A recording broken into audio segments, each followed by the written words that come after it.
Hello, Jernine Russell back with another episode of Purpose Driven Life. I hope that everyone is well. I'm representing today. She reigns. It's what you need to be following. You know that I've been doing this for a long time. We're just doing the podcast now, but we love personal development. We love growth. We love just being better than we were yesterday. So that is what She Reigns is all about. And we are going to be back today with another episode. And today I am so honored, right? Should I get into why? Why did I choose? No, do you know what? You know that everything I do is really led by God. And I really feel people's passion and just enthusiasm for life. And I started going back to the gym, joined a new gym, shall I say. I've been going gym for a little while. Joined a new gym, just was on my own, like with my headphones, focused, don't talk to me, nobody make eye contact with me. And then I was just like, you know what? I need to be pushed. I want to try a class. So I tried a class, and this person has just had me just engaged and just wanting to just keep going and just motivating and driving me. So that energy, I was like, he needs to come and just bless us with that in Purpose Driven Life. So I am going to let him introduce himself. Thank you very much. You hyped me up a lot now. So my name's Suley. Thank you very much for having me. I really appreciate it. I am a personal trainer, boxing coach, circuits instructor, spin instructor, goes on kids boot camps, kids boxing academies. But yeah, the brand is SGPT.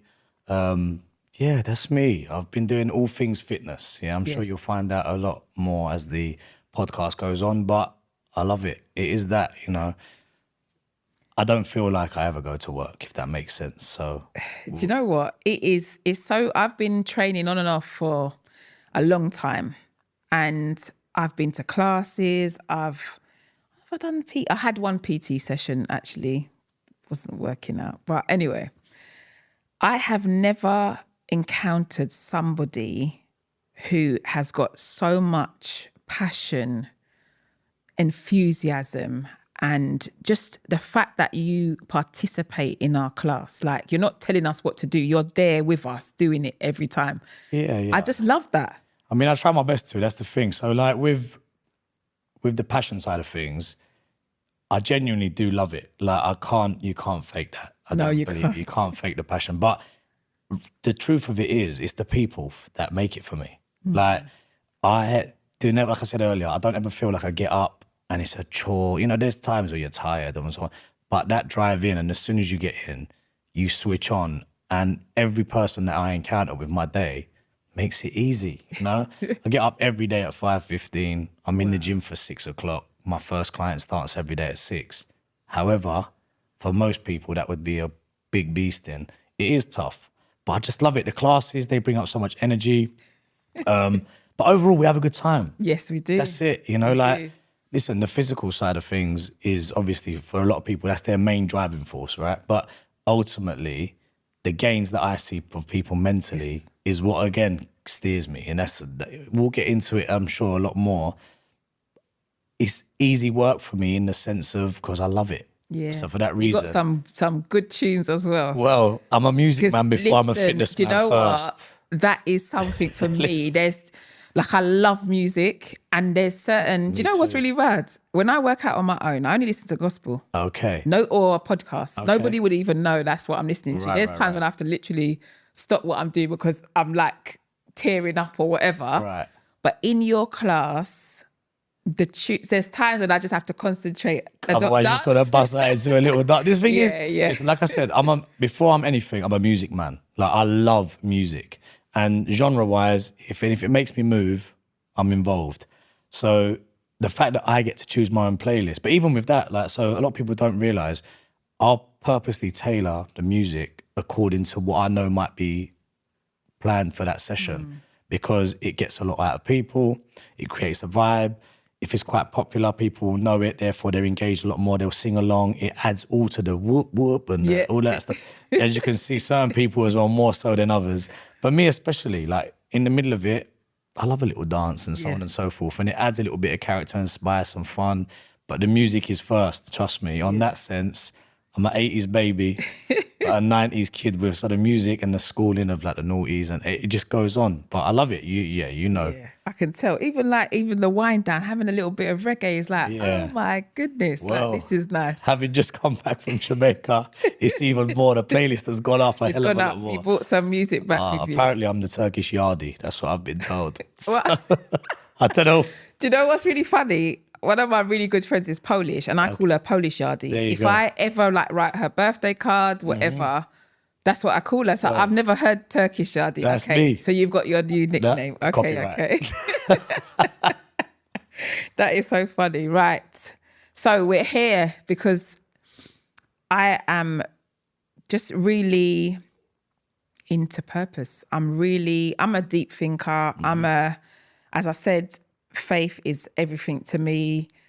I wouldn't be sitting here doing this podcast if it wasn't for God asking me to do this. This isn't something that I just thought, I'm going to just make this thing up. He was like, listen, I want you to talk to people about purpose.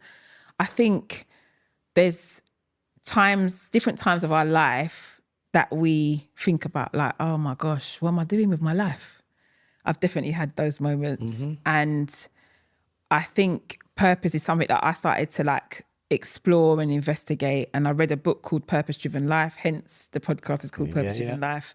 The book was just phenomenal and just helped me to kind of rethink and regroup. And now I'm like, whenever I learn something, like I've done your class, now I'm saying to people, no, you need to try this class, you need to try this class. I said to my husband, come on, let's go to the class.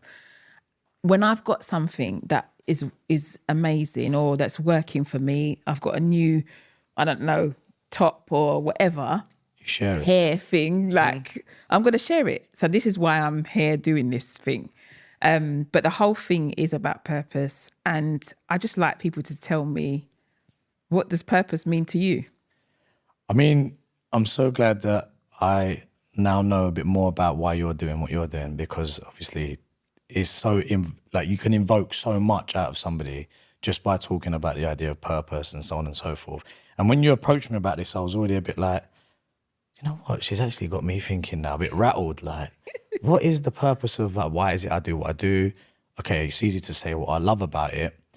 But ultimately, for me, I just think that the idea of purpose is about leaving an impact on somebody, yeah? Whether that be, before anything, I think the purpose has to be my own, right?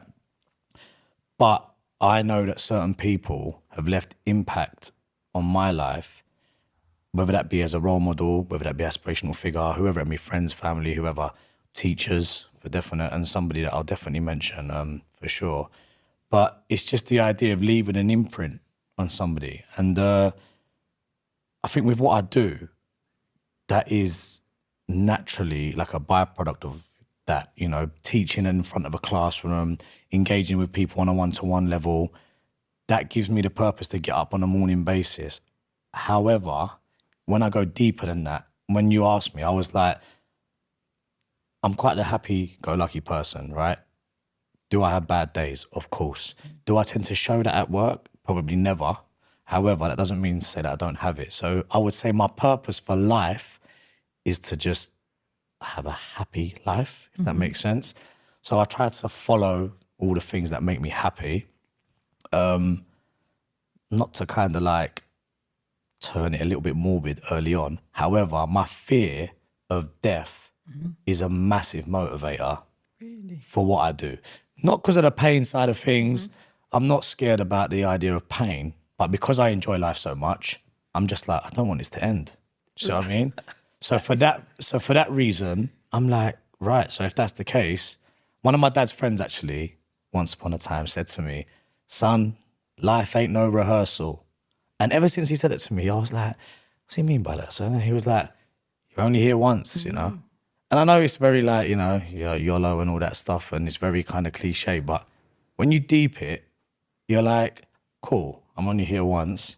So for that reason, I need to make sure that what I do, as best I can on a day-to-day basis, is striving towards that happiness goal or whatever that might be. And like you said, in times in your life, it definitely changes for sure, yeah?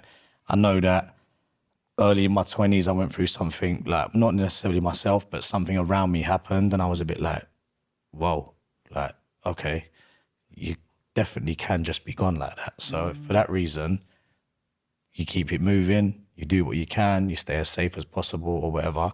But then I used to teach for a council for 8 years.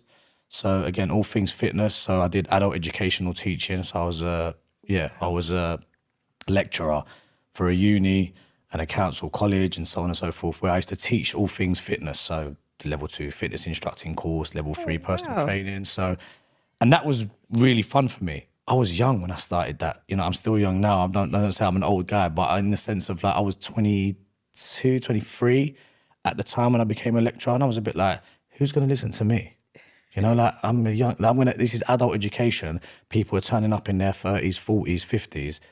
Who's going to listen to me? However, when you're standing there with your badge on or your lanyard, people look up to you. You're already, before you've opened your mouth, a role model, right? So the purpose of teaching, I've been able to carry on ever since I started this, yeah?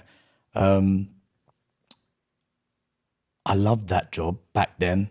I had the theory side of things.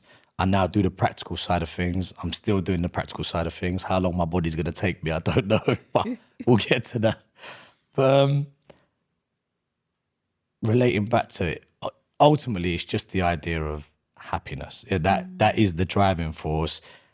Knowing that I'm able to change so many people's lives. Again, you guys impact my life and the purpose that makes it easy to get up in the morning, right? So for that reason, why would I not want to continue doing that? And this is something that really keeps me going, actually. In my whole friend circle or family circle, I don't know many people that get up to go to work with the same kind of spring in their step as me. And that is a big, like, you got it quite good. It's a blessing. I love what I do. Like, I love it so much. And to talk to people, whether that be my partner, my mum, my dad, my family, do they enjoy it? Yeah. Do they have the same kind of like wow factor? I don't think so, you know? So I feel really blessed for that reason. Yeah, because like no day ever feels like it's a chore. No one's dragging me out of my bed to get there.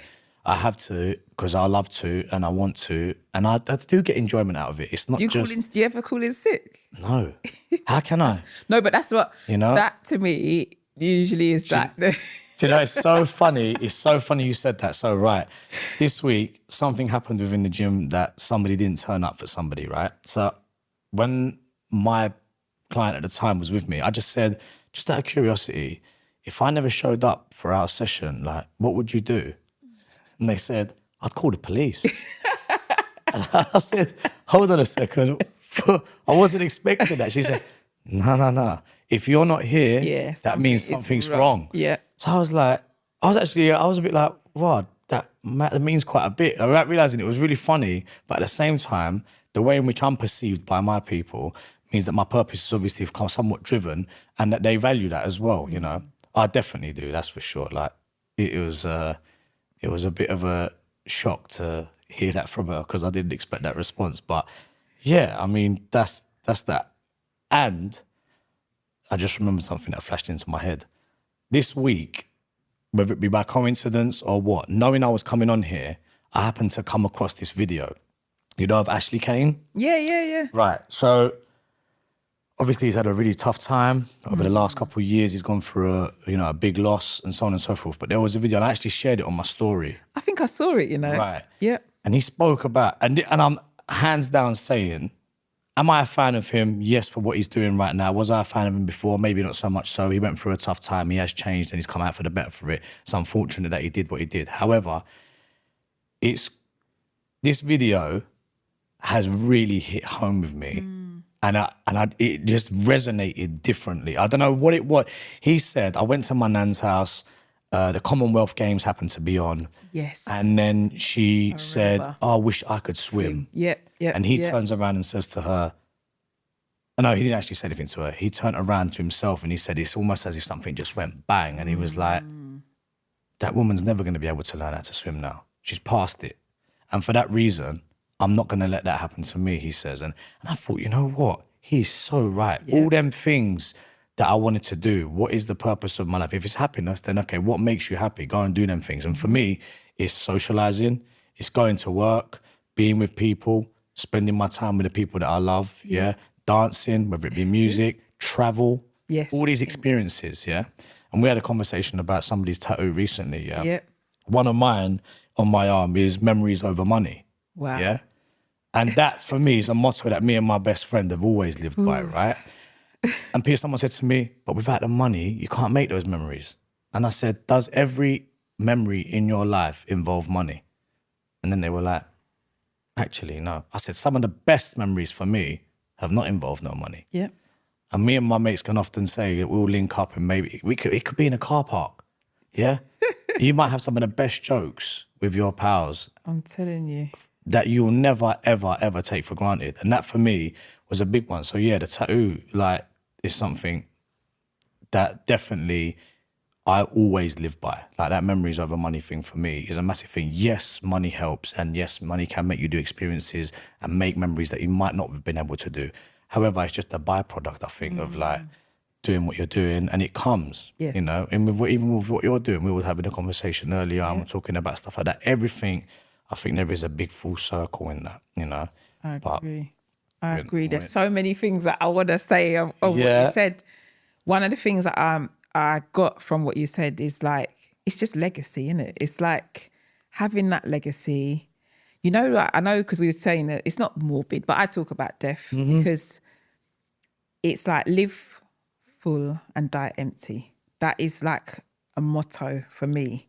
And I think about, I've been to so many funerals, like over the years. And, you know, when I lost my best friend when I was 19, and it had like the most profound effect on me. That still, it even affected, it led me into like my career path. It's probably why I work with people to try and work to transform and change people. And usually that sector has been in the criminal justice system because he was in the criminal justice system. And I just felt like if I could help someone like him, then I've made it, do you know what I mean? Yeah, for sure. But one of the things that they have at funerals is a eulogy, right? And I live my life so that I can write my eulogy. I know this sounds so deep. I get that though. But you're not so actually writing when people, how I'm living, when people come to my funeral, and I, you know, however it is, because I won't be here, I want whatever they're saying about me to be true.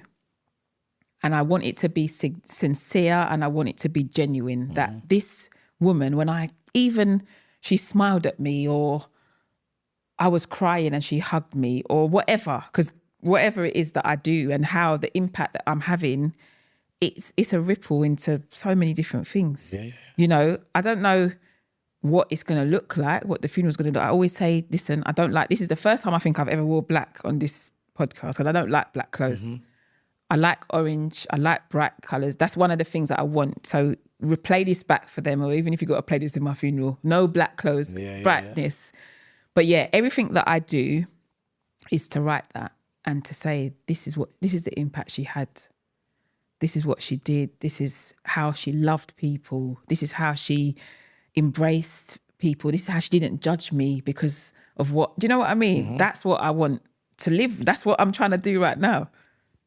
I said to you before this started, you touched upon what questions you may ask me, so on and so forth, right? So I used that this morning, and I even asked one of my clients, and he said something to me that I've never heard of before, right? So I said to him, you know, what does the idea of purpose mean to you, and so on and so forth? And he said to me, well, because I said to him about the impact side of things, he said to me, you know, you actually die twice. So I was like, this guy's mad. What's he talking about? He said, you die when you actually die. And then you die the second time when the last person remembers you that you left an impact on. Wow. And I was like, yo, this guy's blowing my head, you know. Do you know how real that is? Oh. So if you've obviously you've impacted, say, thousands upon, but once that time goes by, you're actually, your legacy, with what you're talking about. I'm still like, you see what I mean? That, like, and all I did was go downstairs to get a coffee. Yeah, I went downstairs to get a coffee, and I came back upstairs and I asked a question, and it provoked an answer that I've never heard of in my life. Listen, I've been doing this. I've lost count of how many people I've interviewed. He's a good friend 2 of mine. years. That is blew my head. But there's a book that I've read. I'm a bit of a bookworm. Okay. I've written books, and I love to read. And it is, let me just try and remember. I'm trying to remember the name of the author, and it's not going to come to me. But it's the 5 people you meet in heaven.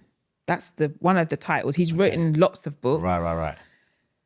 It will come to me. I'll put it in the when I put it on YouTube. I'll put the author's name in there because it's really gone from me. He's written. I've read so many of his books, and they're always about death, but not in a morbid and sad way, but in a learning moment. It's really funny because the author is married to someone, and her name is Jernine. Okay, and I always just think that's amazing. Yeah, it's crazy, but.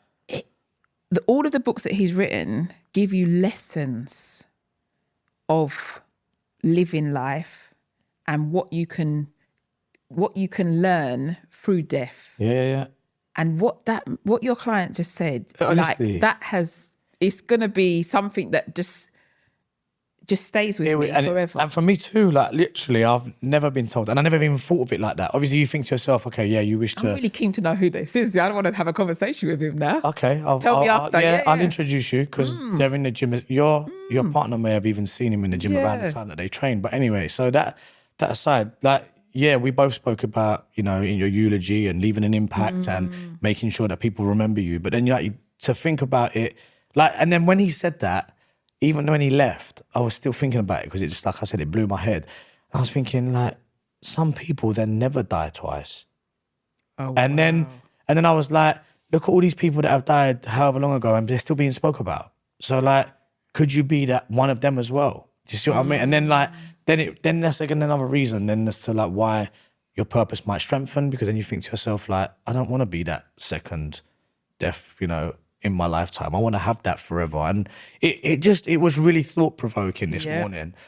Early doors in the morning, like I said, and my head was just doing somersaults because I just thought, I've never, ever, ever been projected with that as an answer before.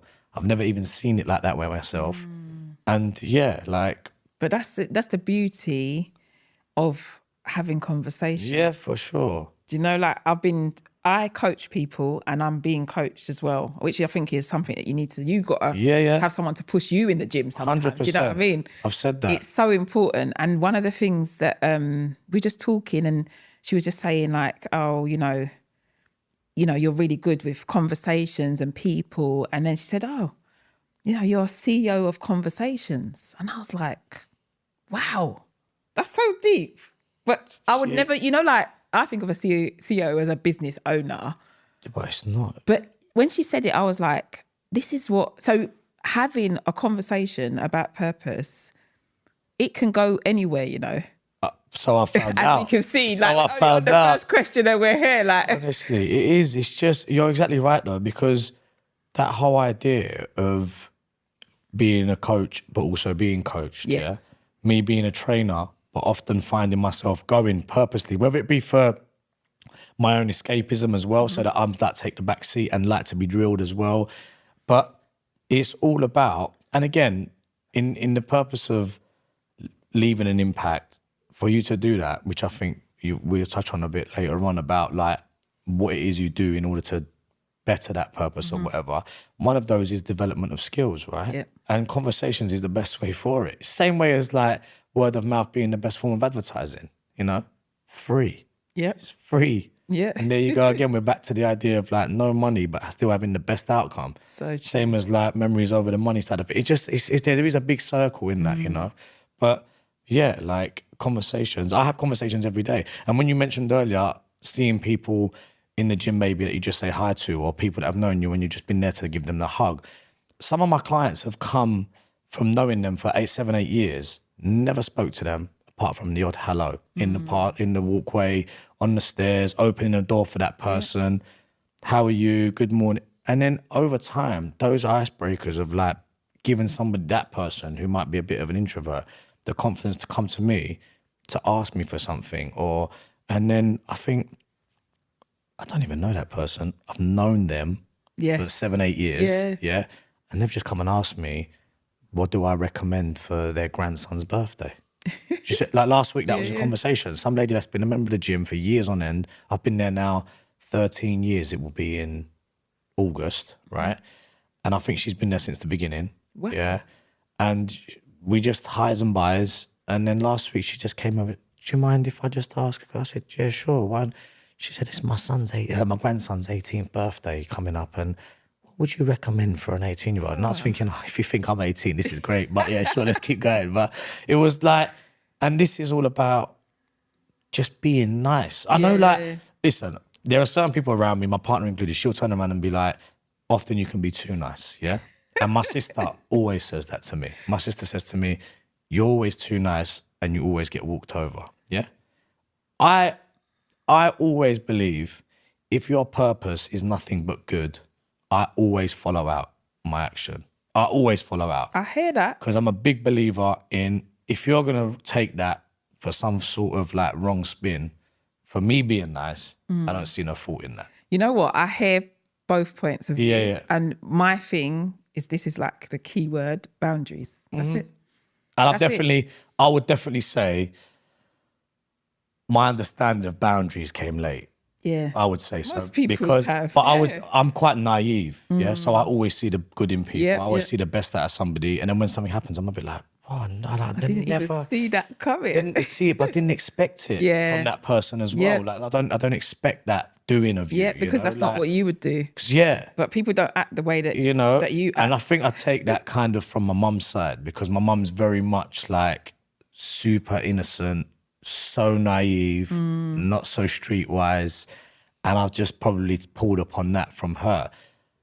However, I can see where my sister might be right, my partner might have a good point as well, but I'll still stick true to myself, and I'll always, like, being a nice person overall, I think does pay. Yeah. You know, I do. And I'm not talking I think financially, I'm talking about I just think payback. That certain people, like you're a giver or you're a person that is nice and kind, there's a opposite of you.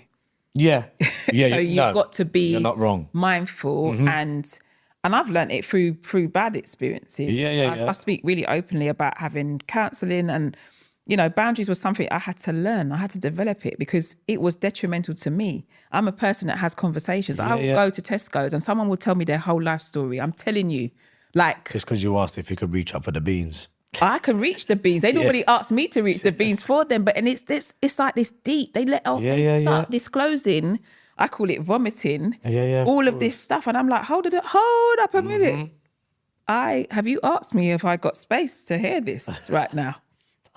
Everything. Do you know what I mean? But I think what happens is, because of the kind of work that you do and you work with people see that they are able to be themselves, be vulnerable, whatever. But to me, I've had to learn to put the boundaries there, because I can't do that with everybody, because it becomes detrimental to me. That's it. And my well-being. That's definitely right, though. Like I said, I definitely learned that later on in life. And one of the hardest things I found out was that cutting certain people out, because like, I'd like to count myself as quite a genuine person, right? In the sense of that I'm always like loyal to myself and the people around me, and I don't ever have that wrong intention or like bad doing. But like you said, there are always opposites to you, which I wasn't aware of as much, yeah? And it took me a long time to be like, I've done enough. Like, I actually need to just dead that now. This is not worth my time, my energy, and what it's doing to me internally as well. Like, whether that be mentally, stress on the body. People just think, this guy's a personal trainer, he's fit as anything, he does it. But believe there's still some times where you're like absolutely deflated. My mind is a bit gone as well, And with the speak of, mental health and so, I'm like quite fortunate, I would say, that I don't think I've ever experienced a bad mental health run. And I'm maybe really, because you train, possibly, because I think it goes hand in hand. Like I changed my why of going to the gym. I'm a very everyone will know. One of the things that I get feedback from this podcast is my consistency. Right. Because I started it was weekly, and I did that, I think, pretty much for a year. And then I was starting to run out of people to speak to. So it kind of died down a little bit. And I'm doing it now on a monthly basis because we're in the studio and stuff like that. So one of the things that I've struggled with is being consistent with the gym. And I think that's because my why was never good enough. I don't think it was personal enough. It wasn't, because I've never been, I'm a size whatever, I want to fit into this. Mm-hmm. But the moment I changed my why to here, which I need, I do a stressful job, I've got kids, there's a lot of demands of me. Yeah. Lockdown, having like, one of my young people was murdered in 2017, and that was like something that really significantly impacted me. And it was almost identical to how my best friend died. Right. And it triggered this thing, and I just went into this space that was just not good. And gym, working out, just that well-being has changed my life. Yeah. So maybe because you've always trained. For me, I could definitely say it helps massively, yeah? Because there are days where I've been at the gym so back to back where it's like literally 7 to 8 hours with no break. Like, as I told you, it could be a 6, 6:30, 7, 7:30, 8, 8:30, 9, 9:30, then 10 o'clock class, then all of a sudden you're like deep at midday, you've had no time. And I know within myself, I'm like, I should be working out after this now. I haven't done anything for myself yet. I hear that. That's what I keep saying. But then there are days where I sack it off and I just go home, but it doesn't do me no good, right? But on the flip to what you said, as in like, because I train, I feel good and I haven't really had the struggles with mental health and so on. There are plenty of my people that I do train though, that do also train, that do suffer with mental health. So then it's like you said, there's two sides to everything.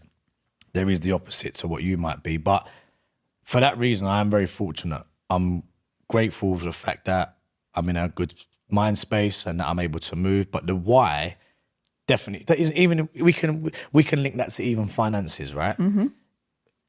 It's all well and good. Your parents might be saying to you, look, don't forget, stack away some money for a rainy day. You just never know when you might need it. But you're young, you think, why though? Like, what's the purpose? I just want to, for now or whatever, you're doing it. Okay. Then all of a sudden you start to think, right, I'm now 25 or whatever. Like, my why might be deposit for a house. Yeah.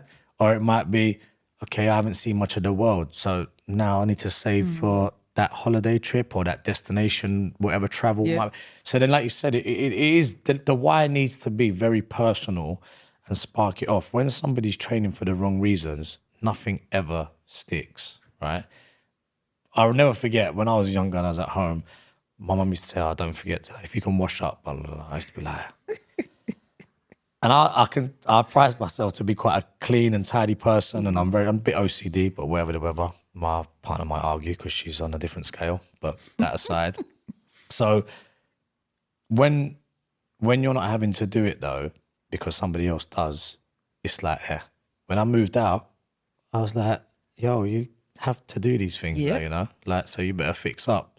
So the why was like, well, if I don't do it, then who will?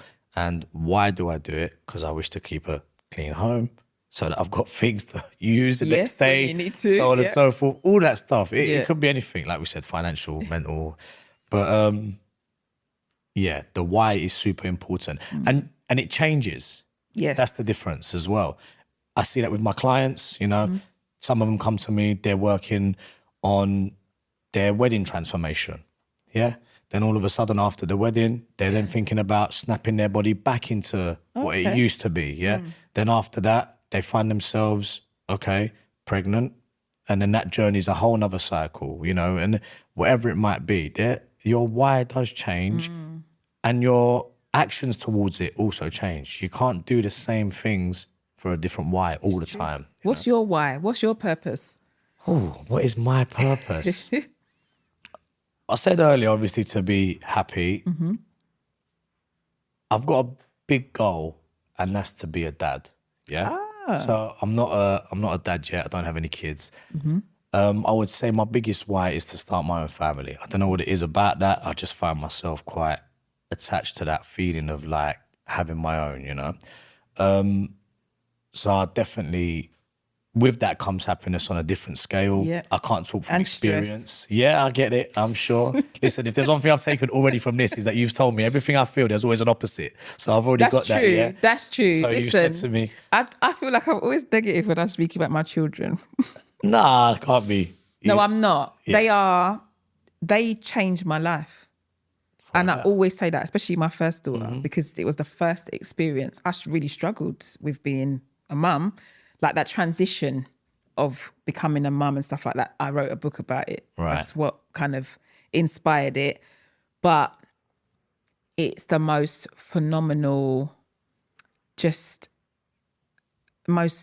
just something that I can't even describe that feeling of what that feels like. It is, it's challenging for so many different reasons. Yeah. But that's the thing that pushed me to be different and to be better and to want more and to just, so I don't know what you're going to be like. Listen. Because you're driven now. Yeah, listen, I'm driven, but then at the same time, you know, like, I don't doubt the challenges will make things exactly that, challenging, right? But I just always think it can always be worse. Yeah. So like I look around me and think to myself, like, there are people in less fortunate positions than me that might have 2-3 kids already. They're making it work.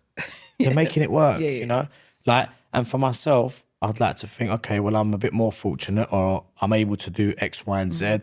Being the owner of my own business allows me to sort out my diary. It's time wealth. But people will look at that and just think, oh, he's got an easy ride. Because sometimes I finish at 12 o'clock. Yeah, but you worked hard to do that.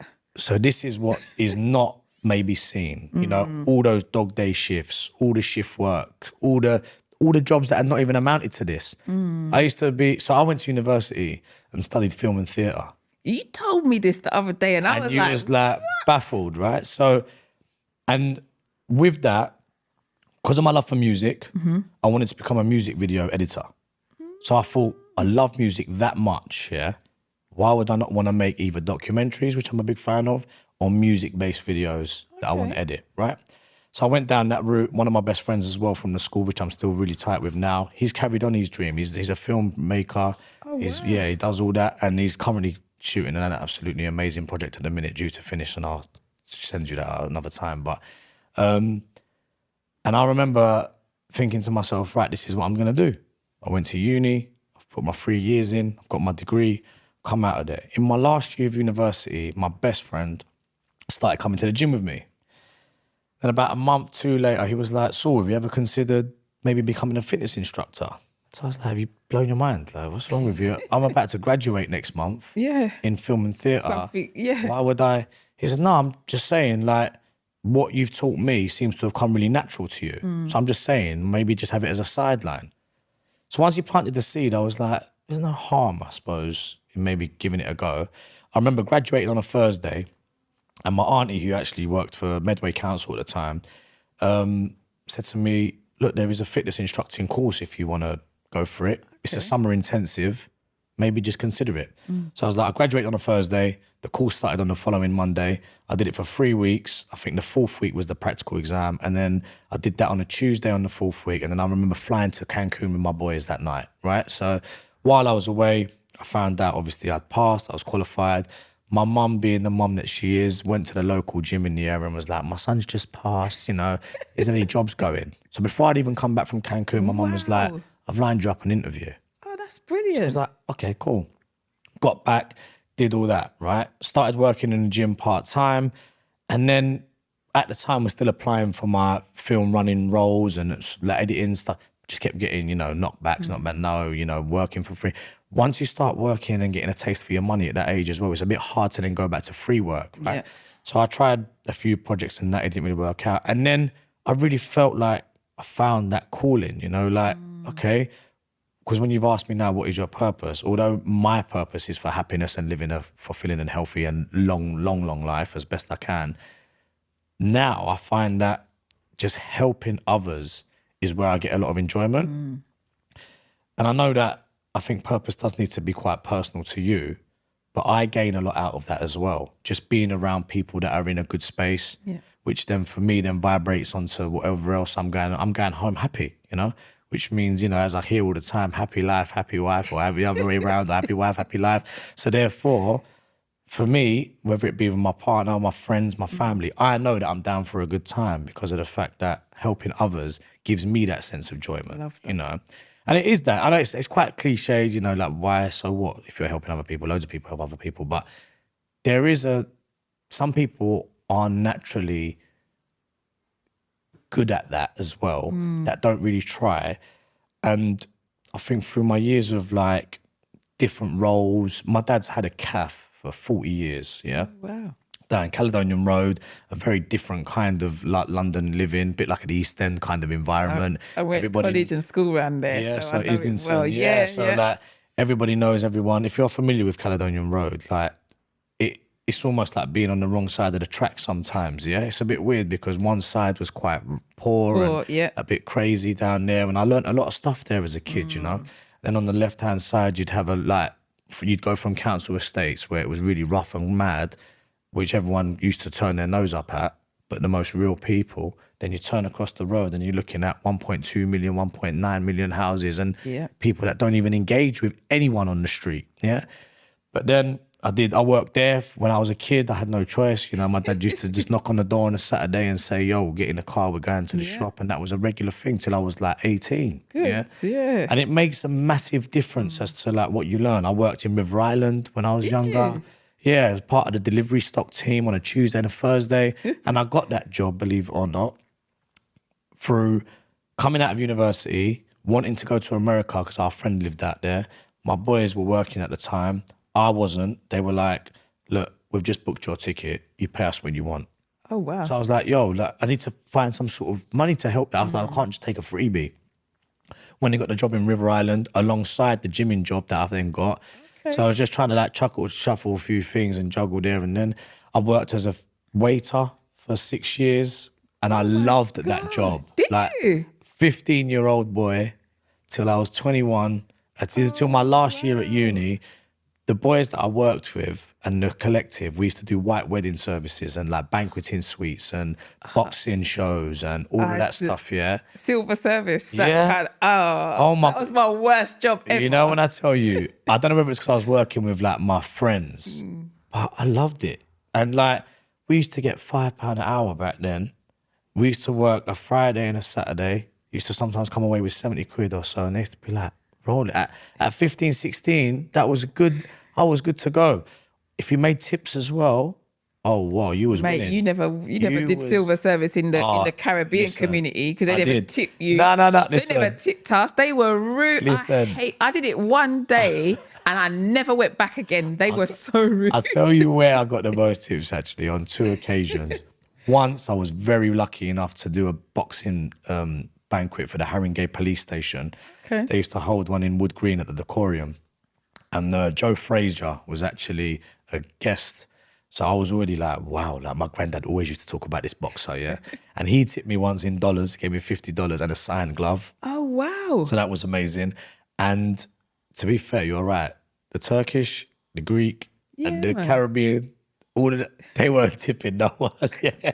They were there for themselves. They were making sure that you bought them extra food on top of what they just eaten. But anyway. But yeah, with these experiences, what I was trying to get at is that you learn a hell of a lot of people management. Yes. Like just general people skills. Yeah. And I feel like I can genuinely speak to absolutely anybody and spark up a conversation. Same as yourself. Definitely. Yeah, definitely. And you see that through my clientele is so varied. People get quite scared looking in through the window and seeing. But then I always say to them, just look in the window though, and I bet you'll find somebody less able than you. Yeah. I bet you'll find somebody completely beasting it and killing the class from the front. And I bet even they will struggle. Look again, look at every single shade in the room. That's what I love, I love the diversity of it. The diversity in my class, I find that there is nowhere else. I could be blind. I could be blind to it and I could be a bit biased, but I put up a lot of stuff with my classes on my Instagram and so on and so forth. And I feel like our classes are so diverse. They are. And the thing is, you've got young, there's people, and I'm telling you, there's a lady, and she didn't tell me how old she was, but she said she's got a grandchild and she said how old her children were. So I'm I think kind of like my mum's kind of, I saw her jogging Yeah. past my house yesterday. Yeah. And when I see her, that pushes me, you know, because I want to be, when I'm 60, I want to be fit still. Do you know what I mean? Today's class, there's a regular attendee, Claudette, the lady with the bandana. That's who I'm talking about. I knew it was her. Yeah.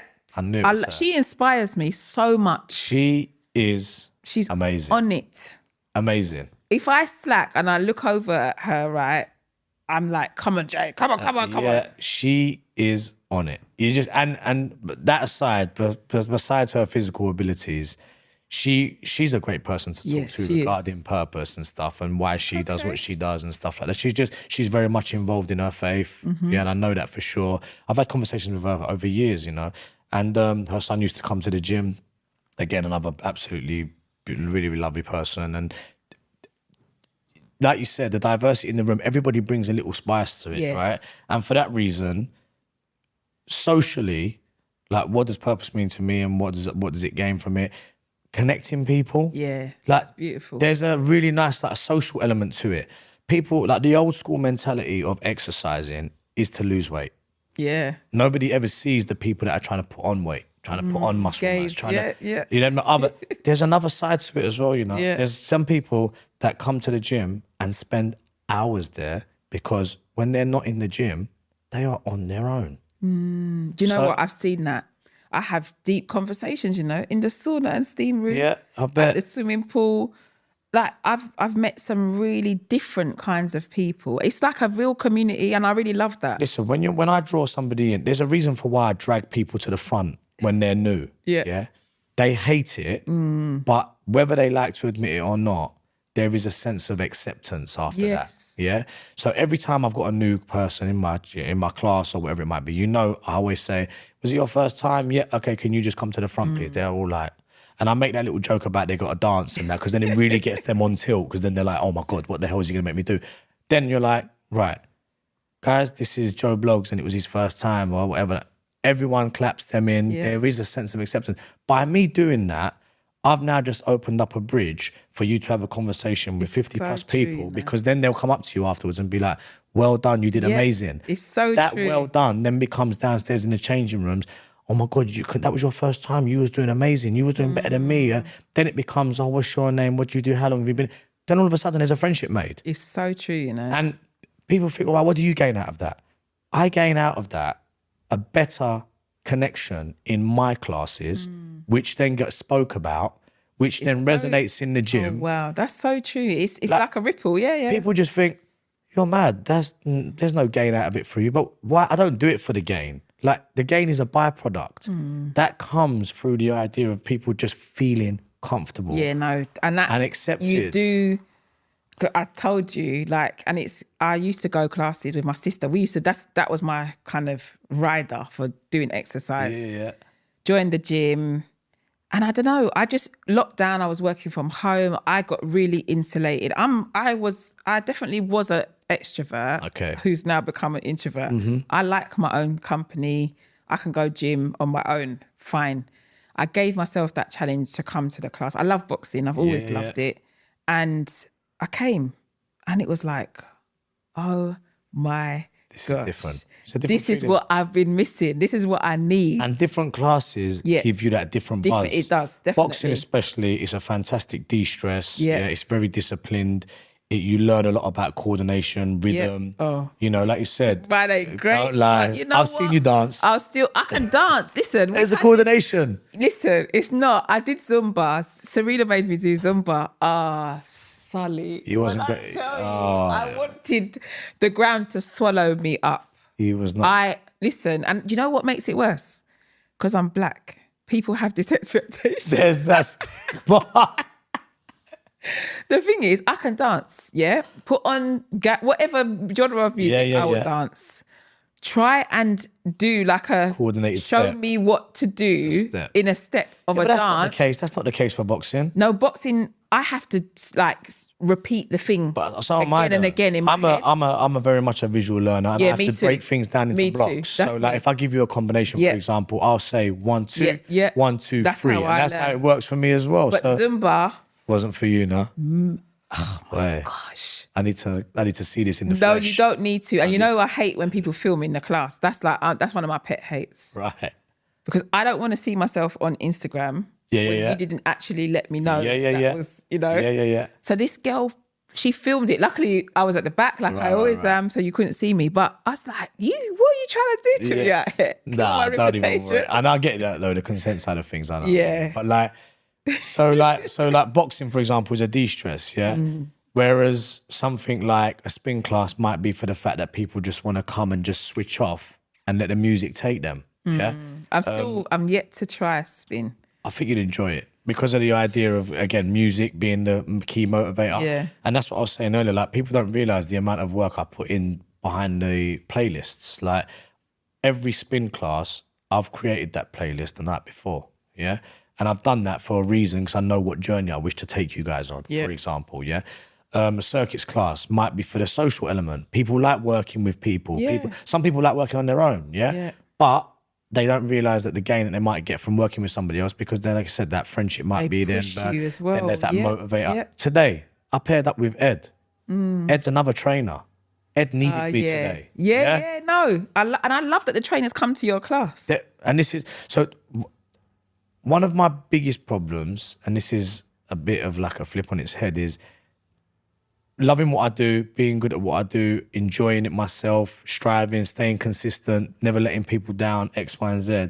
My problem is that people don't wish to then either cover my classes when I'm gone or try and step into my boots. It shouldn't be that way. I never ever say to people, if you're going to cover my class, this is what I do, I expect the same. Yeah.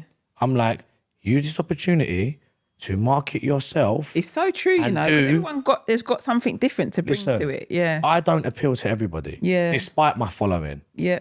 My following is what I would be very proud of going forward if it stayed the way it did, even if it never grew any more than what it was, right?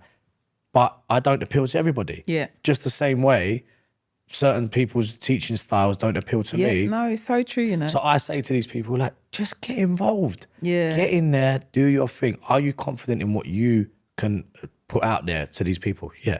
Then nothing to worry about, in my opinion, No, it's true. Easier said than done. I get that. It's and true. I know some people are a bit like, yo, when you're not here, like, don't ask me for the cover because I don't want to take it.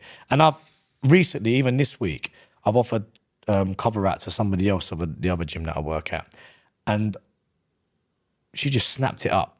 No problem. That's good. And I said to her, do you know what? For a young buck like you that's doing what you're doing, just come out of it fresh, newly qualified, I am so grateful that people like you are still in this game because you're not scared. Fearless. Yeah, I love that. You took that. Like, she's like, yeah, no, like, don't get me wrong. Like, I am a bit I said, no, you're not. You're wicked at what you do. You are on it. And the fact that you're willing is enough. That's it. Just turn up. Yeah. Turn up, be confident in And what you show do. up as yourself. Do it. Don't try and do it how you do it. Do it in your own. There's no point. Yeah, no, that's so you get sniffed out anyway. You get sniffed out. If you try to be something else, you get sniffed out. People, and your loyalty to yourself ultimately has to come first. Like, I know that when I get up in the morning, I'm no different. Yeah. Okay. Do I have a bit of a work mask or a character? Yeah, I'd say so. When I'm teaching the class at the front, I do. It is like my stage. Yeah.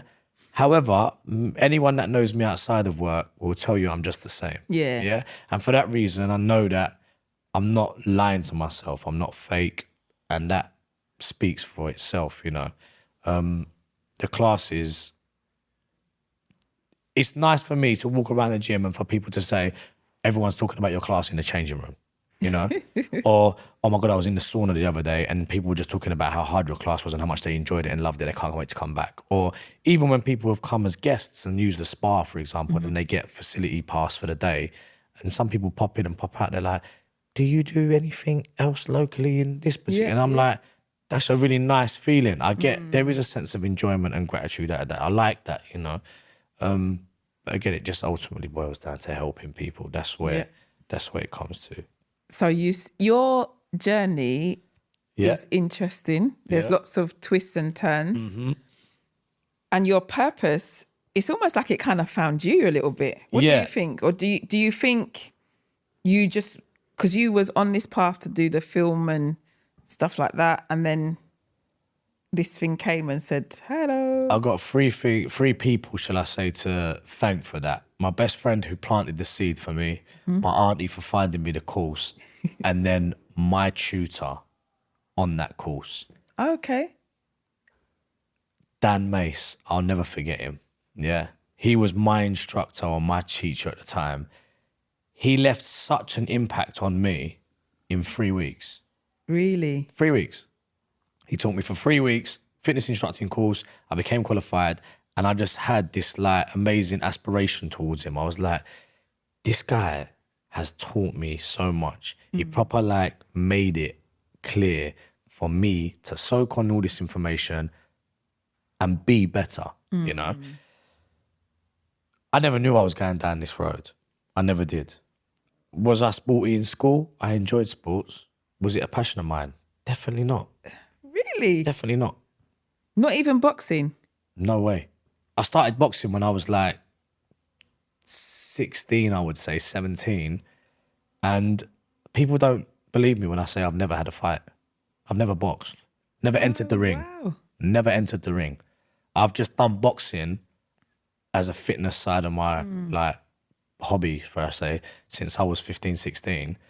And I've loved the discipline of what I've learned out of it and what it does for me and my body and my head and whatever else. And I've found that I was quite good at it. So because of that reason, obviously you tend to stick at what you're good at. But have I ever boxed? Never.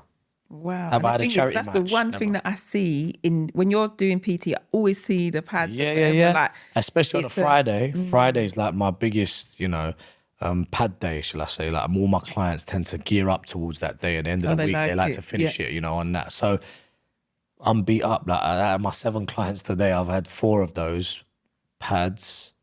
Yeah, 4 of those were pads. So like the majority of today's ones. But yeah. It was just I would say my teacher made me then think to myself, I want to be him for as many people as I can going forward. And then because I kept a good relationship with him after the course, when an opportunity came up in the council, he was the one that rang me and said, Saul, I know you're working in a gym, but there's an opportunity here, there's an interview or there's an application to go forward for the job role. I was like, nah, I'm good, thanks. I just said no. He said, I think you're missing a trick here. And I was like, Dan, no, I'm not doing it. So I put the phone down and that was that.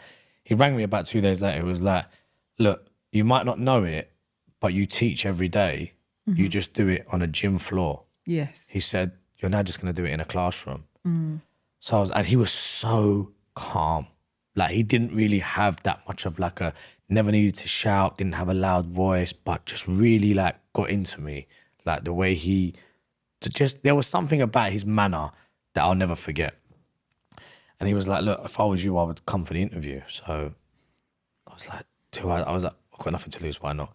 And when my mum heard it was a teaching job, she was like, definitely go for it, like, oh my God, teacher, yeah. So I was like, okay, cool, I'll go for it. And I did. And it was narrowed down to 3 of us. And then you had to do a micro teach. I remember my heart was just beating out of my chest. I had to teach people from the council that they just plucked out of like the HR office and all these people. And they were like, it has to be people that don't know you and you have to teach them something about fitness. And I was like, it's a 15-minute micro teach, go ahead. And I just remember being so nervous. But yet everything I knew what I was talking about was something that I just did on a daily. But being in a different environment, in a shirt, I was like, what's going on? Like, I don't work in a shirt. I work in a T-shirt and vest or shorts. But it's having those aspirational figures that helped me get to where I was. It definitely found me. I didn't go looking for the fitness journey. I've just happened to like fall into it quite luckily. Yeah, I did the qualification. Yeah, I've stayed consistent since. Yeah, I always keep on developing my skills. I try to stay as up to date and on beat, on trend by social media, doing courses, X, Y, and Z, trying out different classes, going to other people's classes, seeing what I could take and make my own and manipulate and maybe not so much so and whatever. But that's it, I would say. It's a bit of a tricky one because I never really pursued it with a passion at the beginning, if that makes sense. I really like to hear that though, because I think a lot of people, especially when you're looking for or you're feeling lost, you feel like you should be looking for that thing. Yeah, no. Do you know what I mean? And I like lucky. when I hear that people, it just kind of found them. I'm going to be honest, like I was quite lucky. Like I just, you know, I do believe in a bit of luck, you know, takes you a long way sometimes. But then ultimately, if I've taken on board what I've learned from my mum and dad when it comes to the work ethic. So when you mentioned earlier about do you ever call in sick, I can't actually tell you a time, regardless of any job that I've done, when I've ever called in sick. So like, maybe that's because of what I've seen of my dad. Yes. Running a cafe of his own. Yeah. If he never showed up, you can't be sick. that cafe was not going to open. Yeah. So he was like, if I've got a cold, if I've got a cough, if I've got bronchitis, I've got to show myself, like regardless. So be it right or wrong, that work ethic has always been something that I've just seen. And that has obviously stayed consistent with me. Like people say to me, like that, she'll call the police, remember? She said that. But getting up every day and not letting people down does do me good in the long term because my business gets spoken about, integral, you know. And for that reason, people are like, Saul, like, you're, you know, the person that told me about that quote that I said to you about, not the quote, but when he said you die twice, he's actually said to me, you know, when you go on holiday, the gym floor in the morning is dead. Listen, it is though. And I'm like, it's 6 a.m. He's like, yeah, but you're always having a laugh. People are, because you know, one thing I didn't notice for a long time is when you're training people, the amount of people that are actually looking in. Yeah, they do. So being in on the gym floor, like pad work especially, obviously it makes a lot of noise and stuff. So people looking at that, but like you are an aspirational figure for a lot of people, be it their guardian, whether it be, you know, like motivator, counselor, like we spoke about. Yeah. The things I know about my clients, some of their own spouses don't even know. Yeah. You know? I can really believe that, you know. That is a deep one. Like it can get real deep without even realizing. Sometimes all I say is, how was your weekend? That is enough to carry the whole session. And see, so you do know about boundaries because it stays there. Do you know what I mean? And they trust you. But it has to be. Because not outside of... And you know, the other thing is, in the gym that I've noticed, is that I call it incestual. That's just my description. Especially when I went to the kind of celebration or... I was like, whoa, this is all very complex and very intertwined. So, you know, it's just like workplaces sometimes where people decide to kind of, you know, have a relationship with that. And that's what I like. That's what I like, to just keep myself to myself. But then when you become a little bit more involved in the gym and you start going to classes or you start talking to different people, then you start to see, oh, that one is with that one. Oh my goodness. And I mean, in regards to professionalism, that's one thing. Like, you're very right when it comes to boundaries in that sense. Like, even though I host these parties for my clients and class attendees year on year, twice a year, whatever it might be, that brings my community together, right? But certain people might say to me, oh, we can't wait to see you drunk and on the floor. That won't happen. Because you won't see me like that. One, because I don't get like that to the stupid degree anyway. But have we all been there? Of course we have. I've been there many a time before. But around the people that I know, I would not let my professional guard down like that, you know. Do I have a drink? Yeah, of course I do. Do I eat? You know, certain people assume, oh, this PT doesn't eat ice cream, doesn't eat. My biggest downfall is chocolate. Really? My sweet tooth. What's your favorite? Oh, anything sweet. You got a sweet tooth? Anything sweet. Yeah. Cake and chocolate all day long. Yeah, easy. And the thing is, I think that's what helps me, is that I'm really I've got a lot of self-control. Okay. So although I like chocolate, I can have chocolate in my fridge. I don't eat it. I'm very much like you, maybe because of the fact of the amount I do though, and I can get away with it a bit more. See what I mean? I do eat chocolate. Yeah. I'm just saying that I'm not somebody. My absolute favorite is cake and custard. That is my that is my thing. But it's like Sunday, I went to about 3 different supermarkets looking for this jam roly-poly. Aunt Bessie does this jam roly. I know.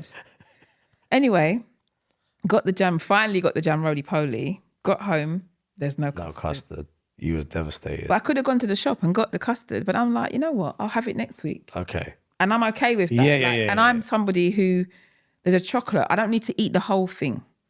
I've got ice cream in my freezer. There's always, my kids are obsessed with Haagen-Dazs. Yeah. And I'm saying, you lot need to get a job about you want Haagen-Dazs. Anyway, I don't eat it. Right. It's there. Or sweets, when you Yeah. These things, I'm just, so I'm thinking, because I'm self-controlled, I'm like, okay, that helps me. Otherwise, I think red wine is probably my tipple. Right. And I think, that's the thing that I have to look at. Okay. I mean, it's funny you said it, because like, as much as I love any sweet or chocolate or whatever, same as yourself, I've got self-control. Like, if I don't fancy it that day, I can quite easily go without it. Whereas I'd say like certain people around me are like quite snackers. Yeah, they love a snack, No names being mentioned, but they know. You know what? I'm just laughing to myself because they know who they are. Yeah, same here. I'm going to make sure that this person watches this. And sometimes I'll just be like, no, I'm good, Yeah. And it often like triggers off a certain reaction in them, like, oh, why you like that? Like, just cave in. It's not about caving in. I'm just good, Like, yeah. Same. I'm not a snacker. I'd rather just eat something, than having these little, I think everyone's different, isn't it? And this is the thing. This is the beauty of everybody being unique, isn't it? Yeah, for sure. So you've given us a lot of the steps that you've taken to get to purpose. But is there anything that you feel like you've left out on that journey? Because you gave us quite a good detail of your auntie, your mum, different people being involved, your best friend helping you to kind of, not that you were looking, but to show you that this is, you're actually really good at this. Anything else that you think you would, any other steps that you took to kind of I think, like I said, just staying as up to date as possible. Yes. Like social media is a big help in that. I'm a big believer you never stop learning, right? Just because I've been doing this for 16 years or whatever it might be, doesn't mean to say that I know everything. Yes. That's not the case, right? Yeah. I can always learn from others, and therefore I'm always trying to like build up my skill set as best I can, I get a lot of feedback. I'm very open to feedback, whether it be in my classes, my clientele, my online squad membership. So I'll talk about feedback regularly because it does better me, And I'll say because a lot of the feedback from the classes is, Saul, like, how do you always think of new workouts? And I'm like, I don't know. Like, I'm currently teaching 10 classes a week. You try and put that into perspective as to, I often feel like, am I repeating myself? Did we do this last week? Or, no. Yeah. So if that is the case, then I feel like I'm doing the right thing, Definitely. And that spurs me on again. Like, that really does motivate me, because I think like, I'm just very proud when it comes to my work. You can see it. It's evident. From the behind the scenes work that goes into it. I plan all my classes. You can see that though. Yeah. I plan the playlist. Yeah. I plan the safety of the room. Even the buzzer. Yeah. When it got I realised that's part of the music. Yeah. You've timed this thing. Yeah. Like, wow. Like when we're doing a warm up, for example, because like I said, being a music man, I listen to a lot of music. So therefore I'm very in tune with like the drops, the highs, the lows, the beats, when it's going to go mad. Like, so for that reason, even the warm up, that's why spin, I think, will be quite beneficial for you, because it's very much about the music. Okay. Right? Everything's about the music. I'm going to hold you to that. Listen. I'm going to hold you to that. There's about 3 people that are going to hold me to spin. What it was, I went to spin. I feel like, should I even tell this story? I feel embarrassed. I remember we was at Sixth Form College. I was in Islington. I went to sit in Islington College. And Sobel Centre was across the road. I also went there for PE for school. So I'm quite familiar with Sobel. Anyway, we decided that we're going to just like start this fitness thing. Right. So me and some friends went and we tried the spin class. And I almost died. And I'm still traumatized. And this is a long time ago. Don't be. So, and I also feel like I've always had like better upper body strength than I have. My legs are not that great. So I don't know. Since that day, I've just been Right, what would I say to that? Have you ever tripped up? Of course. Do you still walk? Of course. And this is probably what I'd say to somebody else. All right, so I'm going to try spin. Okay. Yeah, I will. I will. It's one of them things. It's like, God forbid, having an accident. If I can get a place, because you know what it's like. You'll be all right. I'll try to squeeze you in somewhere. Just make sure you book. That's what I'm saying. That's one of the ones. Yeah, you have to book. One's the hardest, because that's okay. If you don't secure your bike. By the time I come back to film this next time, I would have done a spin class. Yeah. Good. I know you will. Yeah, no, I will. This is how I work. But yeah, so developing my skill set, staying consistent, doing things on that. But also I feel like my consistency is what keeps me working towards my purpose, if that makes sense. Being integral, like you mentioned earlier. The idea of pride. Some might say maybe too proud with what I do, and it can often take over. But I don't believe that. I feel like I've got a good balance, with what I do. And I think we touched upon it. I go on a lot of holidays. Yeah, man. I work. Why not? I like the idea of experiences. I try to see the world as best I can. This year, I'm fortunate enough to say I've got 3 holidays. Last year, I think, the same. I'm grateful. And being proud of what I do allows me to be consistent, rock up every day, do what I have to do. Trust me, when I chill, I chill. Do you know what? The words keeps coming to me with you is this level of excellence. Thank you. That's really nice. Seriously, I appreciate in the way that you execute things is a level of excellence. And that is something that I strive for. I was saying this to somebody.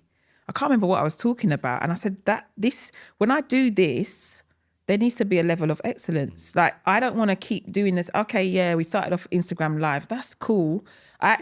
One of my old friends, we used to go to church together, and he does filming and videographer.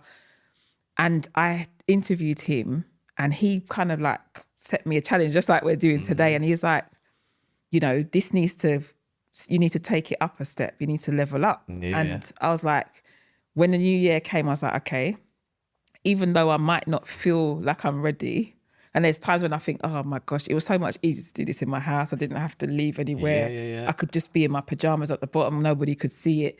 Now I have to actually, show up. Yeah, you're right. But when I think about what I'm doing this for, I speak about my faith, I speak about God, and I think about the kingdom that I'm representing, right? Yeah. As a Christian woman, and the kingdom that I come from is excellence. Proud. I'm proud to represent that. That's what I'm talking about. And that's what I see with you. This standard. I'm in control of how I wish to take my business where I want to take it, right? That also bites me in the arse a little bit because of the fact that the biggest problem I have is people want me. And I know that sounds really weird, but people often said to me, have you never, if you had your own gym, you'd kill it, you'd smash it. Come on, go get your own gym. Okay, but then I can't be there all day. It changes, yeah. I don't want to be there all day. That's the truth, yeah? No, I'm quite content. Yeah. There's some people that money is their motivator. I enjoy it, don't get me wrong. Yeah, I enjoy making money. I enjoy making more money year on year. That is great. However, I'm also quite content. And that may be a bad attribute of mine because maybe I don't strive for more because of that. I don't agree with you. For some people, that's an argument I've heard all the time. Why don't you always want to get more and more? Not really. I don't find myself a greedy character in that sense. I think it depends on what you're striving towards. Right. We had a conversation today about your structure of your day, and you finish at 12 on a Thursday. Yeah. That is what I'm like. I've just cut my hours down, right? At work. I do a couple of days now. And to me, having this time, that's freedom. That brings me happiness. This is my day that I don't work. Yeah. I work to make sure that I can fund this. Yeah.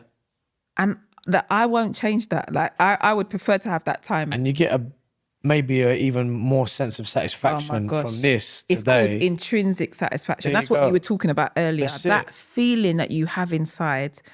When I do this is like I say it all the time, my happy place. When I'm here in the studio having these conversations, I love a conversation. You're so right. Because the gym is my happy place. Or like just working, wherever I am. When I'm working, I am happy, yeah? Good. But I'm also happy outside of that too. Not that you're not. I'm just saying like, I don't want people to just assume that outside of once I leave work, I'm some sort of miserable, down, Your bad partner might bones, say something different. Yeah, well, yeah. She's always like, always like, no, I don't think so. Maybe she just says like, can you switch it off? Like maybe you're a bit too happy. No, it's not that. But like, it is that. It's about being happy places. So why wouldn't I want that to be a forever? Do you know what I mean? Like a forever thing for me. Like if this is what I've actually found and this is the feeling that, because I'm 16 years deep and I don't feel like it's... You scratched the surface. Or like it's even got a back burner where I'm a bit like, cool, it did me good for the first 5 years, but now I'm starting to feel like it's a bit monotonous. It don't. No, that's purpose, man. Every day, for me, I've been training some of my clients for like 5 years plus, yeah?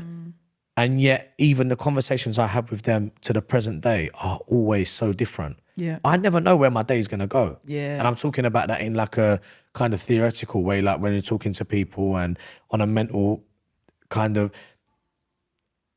The physical attributes or the results that you gain, in my opinion, through training are just a byproduct.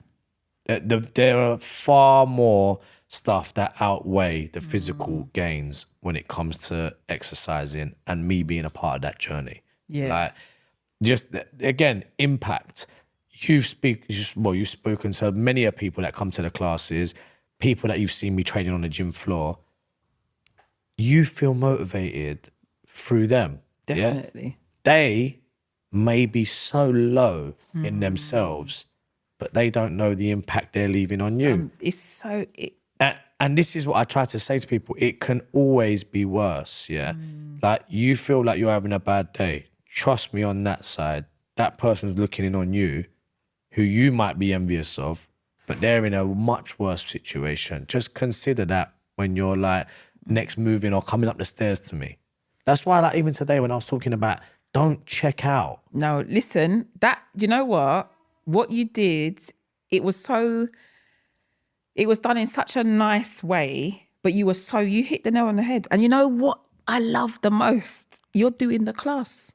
So it's not even like you can say, oh, it's quite easy. Yeah, you're right. Doing it. It's quite easy for people to say to me, you're practicing you're what you're preaching. You're shouting at us, but you're not even doing it. But like, if I'm in there with you, I'm in the trenches, I'm getting involved. You're in the gutter doing them. So therefore, sit-ups today. They were not easy. Yeah? I don't know if I'm going to be able to be okay tomorrow. Yeah, well, seriously, laugh as much as you can today because tomorrow might be a bit of an issue. My arms are still hurting from Wednesday. But but that's what I'm saying, even mine. But like, listen, your body will follow a hell of a lot more when your mind is engaged. Like your mind is the biggest battle of all. Listen, there's a book called The Battle of the Mind.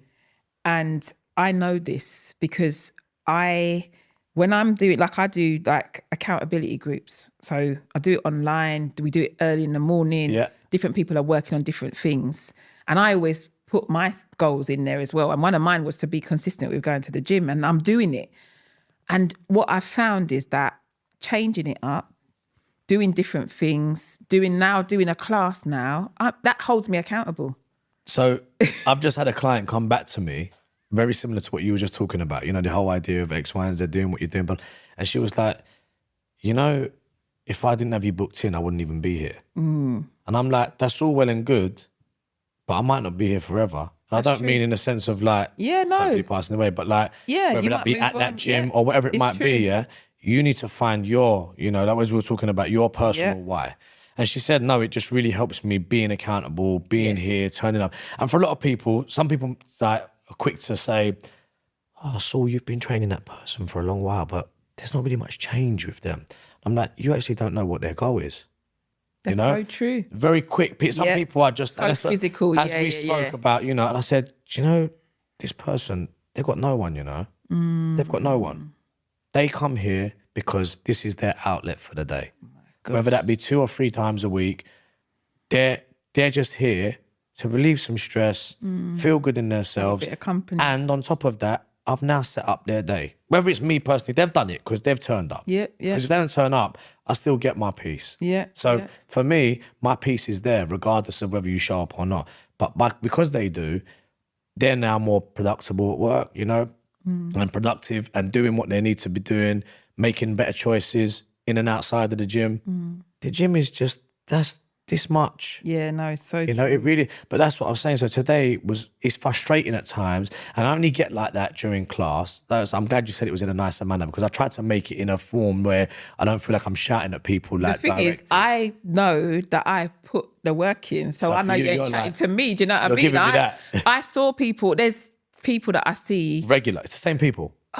And for that reason, but they know that as well. And this is what I'm trying to say. So I will only come at you like that because I know you're capable of more. Yeah. My job is to draw the best out of you. Do you know what? That's probably why I relate to you as well, because I do the same thing. Through the art of conversation. Through conversation. But when I coach people, it's like, I've been working with this young lady, right? You just unlock.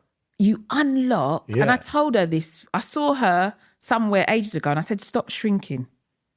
You have got so much potential inside you. That's and literally, as a coach, as a PT, all you're doing is bringing that out of somebody. They've already got it inside them. Fear is the biggest thing, mate. Right? So like some people there are certain people that come to the class, they're scared to put an X amount of weight on the bar, for example.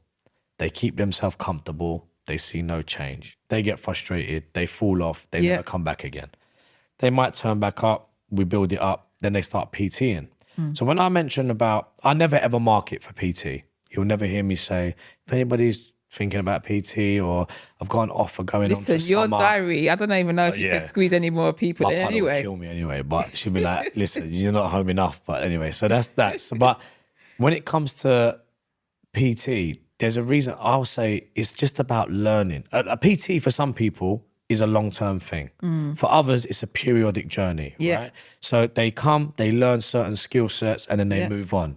How disciplined are you to take that on board? No, like that's me. I'm a type of person where I just need to get it's like the coaching, mate, I'm telling you, I've done it for 2 weeks. Because I put it into action, and you will only see the results when you put the work in. So for example, Mondays and Wednesdays classes are an hour long. Yes. Right? There was a long period of time where on a Monday, I used to make that a 45-minute class on purpose. And then I used to say to people, I'm going to coach for the last 15 minutes. Everybody's going to sit in a circle. It was like almost like an assembly, right? Yeah.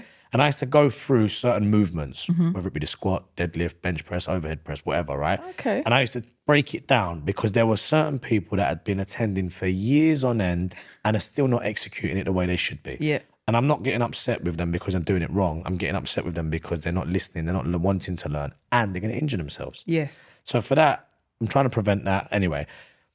Then I did a test. Then I started to say after an X amount of months, oh, guys, we're going into that like coaching period. If you wish to stay, you stay. If you don't want to, you don't have to. And I did that only to see who was leaving. Yeah. So I gave them the power. Before, I never used to say, I said, you can't leave because it's an hour. Whereas then I gave them the opportunity. And those that were leaving were the ones that needed to be there. Yeah. It's always the way though. You know? And it's a shame because I can only do so much. I'm just there to try and drag the best out of you. And that's why because I feel really grateful that people trust in me, yeah? Because at the end of the day, forget the financial commitment that they're coming to, but they're giving me their time. Yes. Yeah? So, and they're coming in the hope to learn something out of it, and they're choosing me. So that already is a blessing. I already feel like there are other people here that you could pick from, but you've come to me. Yeah. So for that reason, I thank you, and let's do this together. So when I'm coaching somebody, my idea is like, I really want this, yeah, for you. Yes. But it doesn't matter because you need to want it. Just show me that, just one little glimmer of that, and we'll get this done. Yeah. And, I've just started with someone recently, actually, his wife who comes to the gym. They were both in class today, actually.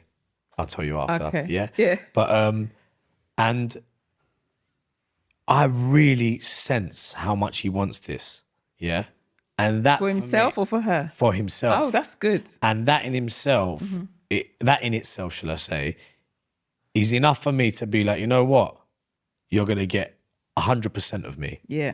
See, yeah, I love that. Yeah, because I know now you want this. Yeah. Do you know what's really funny? I think about, I've been a probation officer for a long time. Yeah. So I've been working with clients basically 20 years. Mm-hmm. I've been doing probation. And you get, obviously they're different kinds of clients. They're not paying and they're not wanting to necessarily be there. But even in those array of people, you'll get those who have this expectation that because you're the probation officer, you need to do, like, I've got to do everything for that person. Right. And when you're young and you're fresh, like a long time ago, I was enthusiastic, thinking I could change the world. Mm-hmm. You do go like, you're going all out, and then then you get to the point where actually, let me see where you're at. Let me see how motivated you are to change your life. Because the only person that can change your life is you. That's it. I've got resources and tools that can help you, but unless you're doing that for yourself, it's different. Now that I've transitioned and now I'm working with private clients and people are investing that money in themselves, it is a game changer. Big switch. Yeah, of course it is. And it's something that I've wanted to do for so long, but kind of always thought, oh, can I do it? Are people going to pay for this? And it's like, it's not because I underestimate I know what I can do, but it's the people. And I'm telling you, I've worked with quite a few private clients, but there's two that stand out to me. And they say, oh, Jernine, thank you. And I say, you make this thing so easy. That's it. You make this thing easy. I say to you, right, go home. These are the things you need to do before you come back. And they've done extra, like children that do their homework. Yeah. And you're just like, oh my goodness. But it just resonates. It's the same, even with my clientele. Like, I know 100%, this goes for every single person I've trained, I'm training, and that I will train. Mm-hmm. They will never feel worse after their workout. It's just impossible. Yes. Yeah. Unless they injure themselves. But that besides the point. You may be having the roughest time of your life. Even if it's 1% better than when you walked in, I know you're going to feel better. Definitely. I know that. It's very easy for people to turn up in the morning. It's a hard slog. Yep. I get it. It is hard. But you committed to it. Mm-hmm. You're here now. Give me your all. Yep. Right? So when I say to somebody, what's up? I can feel like the energy's a little bit off. Yeah, but everything feel all right? Because I'm having trained somebody for so long, you get a vibe for their face. Yeah. And some people are good at hiding it. Some people are not so much. And therefore I can pick that up quite quick. But like I said to you, all it takes sometimes is just to ask, how are you? And it opens up a whole can of worms. But people are very quick to come with excuses before they've even had an opportunity. I cannot fake my passion. My passion is the fuel for my purpose, you could say. Mm-hmm. And I see that when they talk about things that they want. So just take a little bit of that, come with it to your session, and watch you just absolutely soar with it. So true. And then they take that. But yeah, it's so true. Yeah. My final question. I feel like we could have been here about 3 hours. What advice would you give to somebody who is feeling a bit lost and maybe looking for their purpose? What would you say to them? I feel like I'd be a bit of a fraudster to try and give advice on this, only because of the fact that I don't feel like my purpose was necessarily chased, or I didn't find it. It kind of found me. I was lucky in that sense. However, I do think that you know what you like. You can't forget certain feelings that are evoked inside of you when you're doing certain things, whether that is working with people, whether that is working on your own, whether that is traveling, whatever it might be. I do think that you must be loyal to yourself always. That I think is key. It's quite a lot of cliche-based stuff, like the happiness side of things. This is not a rehearsal, as I mentioned earlier. You're here once, make it have the impact that you want on others, or when you take your last breath, can you honestly say you did it? you know, what you wanted and all of that. I just think whatever's going to build up your experiences and memories is key for you. And that's it. I feel a bit, like I said, I think that was a bit of a terrible answer. No, do you know why? It's not terrible, because in our conversation, even though the purpose found you, you did a lot of different things. Yeah. You've done a lot of different things. You've done a lot of, your dad could have said, look, son, here's the business. Take this over. Yeah. I mean, it's funny you said that, actually, because he's, maybe from a young age, I already knew that it was never going to be the case, because he's always said, I don't want you to work like a donkey like I did. Oh, wow. He said that. And you know, that's quite hard to hear. You don't really like deep it when you're younger, because you just think, your dad's a Superman. Like, he just goes to work, comes home, he's like, whether it be like the old school provider kind of mentality, yeah? But then when you get older and you see the way, like, maybe it's the effect it's had on the body and stuff like that, but still going, you're like, well, actually, even now, my dad gets up and he's out the house by 6:30. He don't get in till 7:30. Like, and that's now because I've forced him to close early, you know? He used to open the shop till 8, 9 o'clock. When I was one, I think, up until I was one, I think they used to open till 10. 7 days a week as well. Like, oh my God. It was almost a day off. It used to be like before I never used to. And then he just talks about, you know, how it was difficult back then, and it was a bit harder, and you had to, whether you liked it or not. And they used to talk about where they used to bring me to be babysitted, and they used to take me past the shop, go to drop me off at my auntie's, come back to the shop, finish at the shop, go back, pick me up, then go back home.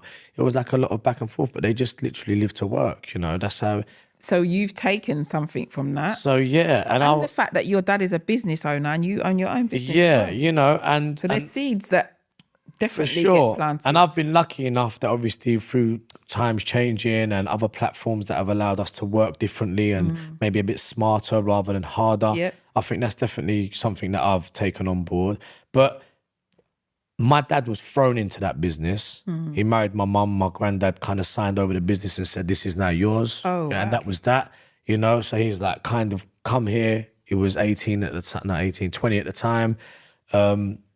Learn how to cook. That was it. Learn how to cook on the job, you know, like, and now he's been flipping burgers for however God knows. I mean, we tried to do like a little rough estimate the other day. It was quite funny. We said like, Dad, you've been there X amount of years. How many eggs would you say you roughly crack a day? Oh my God. And we were like, it was something stupid, like 2 million eggs in his lifetime. That's if you can get eggs. That's if you can, Can you find some eggs? Well, don't even start me on that, because you were saying they've tripled in price. But anyway, that aside. But like, so for me, although I've done the different roles and stuff like that, I always knew that maybe I was never going to go down that route of working what he did or like he did. But I'm lucky that I do what I love. Yeah. Like just find something. You know what? That's going to be your quote. Yeah. Well, it's just what you love. Yeah. Literally, like I said, just love and more love. You know that. I still say that every day.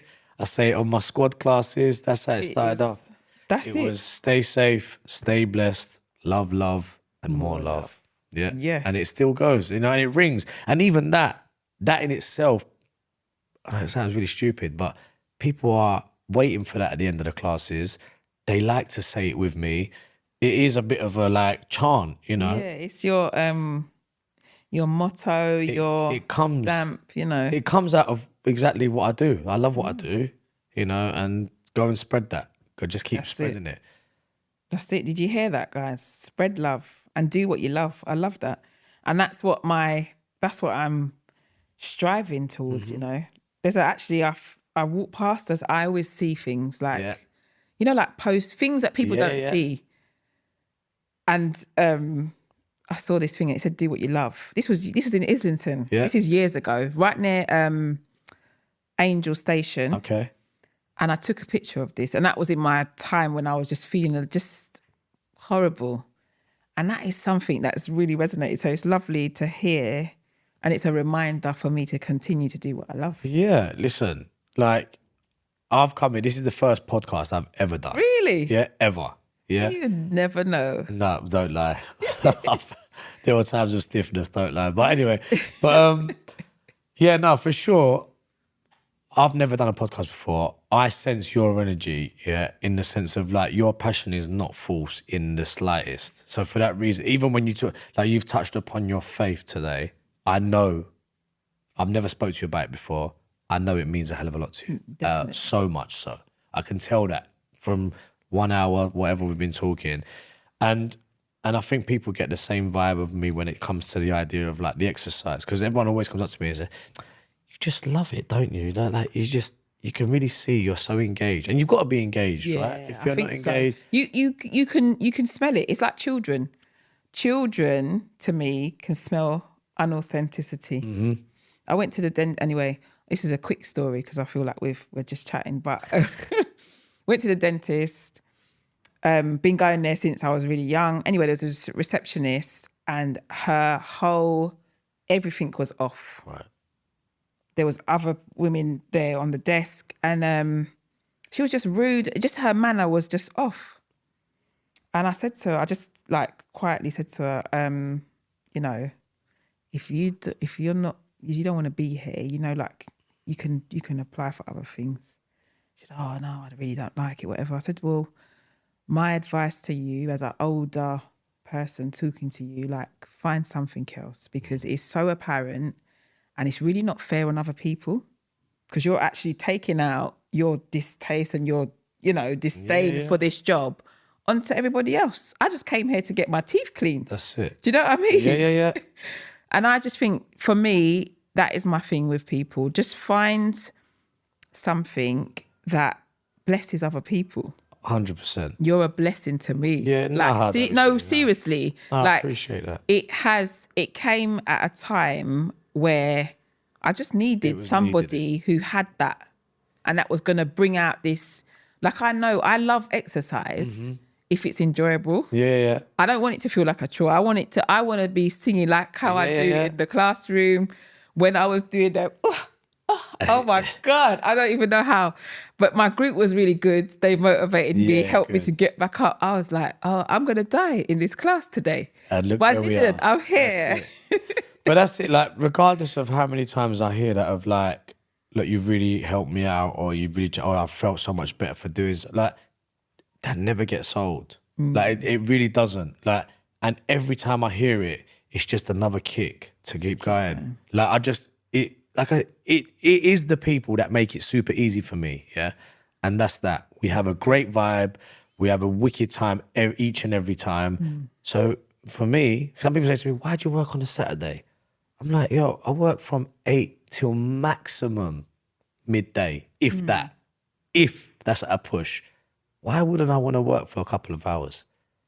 If it makes me feel good as well, I'm earning out of it. I'm seeing people. What else am I going to do at that time if I haven't got no plans? I go away enough to have my checkpoints throughout the year. I know when I need to work and I know when I need to chill. But ultimately, this is good for my soul, yeah? And for that reason, I'm in charge of keeping that going. Monday to Saturday with a restricted hour set because I'm in charge. I work the hours that I do and the early starts and whatever the weather.